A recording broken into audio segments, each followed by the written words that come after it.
Сегодня невозможно представить нашу жизнь без использования современных цифровых технологий. Теперь многое решается онлайн, быстро и качественно. Появился удаленный доступ к государственным услугам, можно направлять обращения и получать обратную связь через различные ресурсы. Программу цифровизации в Коми утвердили в 2021 году.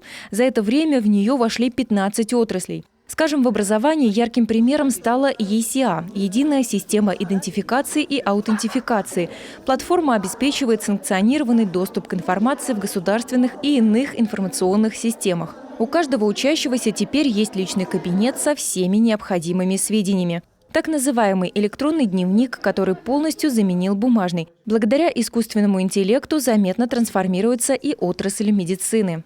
Что касается дефицита врачей, он может частично компенсироваться как раз внедрением современных технологий, особенно искусственного интеллекта, применением нейросетей.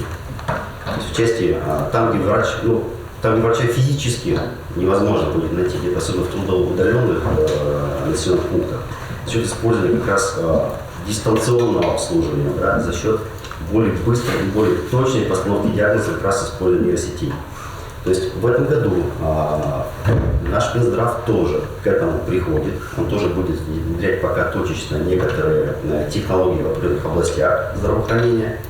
Это тоже существенно поможет развитию самого здравоохранения и, самое главное, обслуживания населения. Одна из приоритетных задач – сделать цифровизацию доступной не только в городах, но и отдаленных селах. Сегодня в Коми порядка 180 населенных пунктов не имеют стабильной сотовой связи и постоянного доступа в интернет. В 77 он отсутствует совсем. В период с 2021 по 2023 в рамках программы устранения цифрового неравенства в регионе мобильной связью и интернетом обеспечили 34 населенных пункта. Эта программа рассчитана до 2030 года. На территории республики продолжается реализация программы устранения цифрового неравенства. На этот год, на 2024 год, было выделено квота в размере 10 населенных пунктов, которые входят в программу с численностью населения от 100 до 500 человек. Программа реализуется. Ближе к осени мы получим квоту на следующий год, то есть работа продолжается. Необходимо обеспечить связью и интернетом оставшиеся отдаленные населенные пункты. Для этого необходима финансовая поддержка на федеральном уровне. Предложение было озвучено во время Дней Республики Коми в Совете Федераций.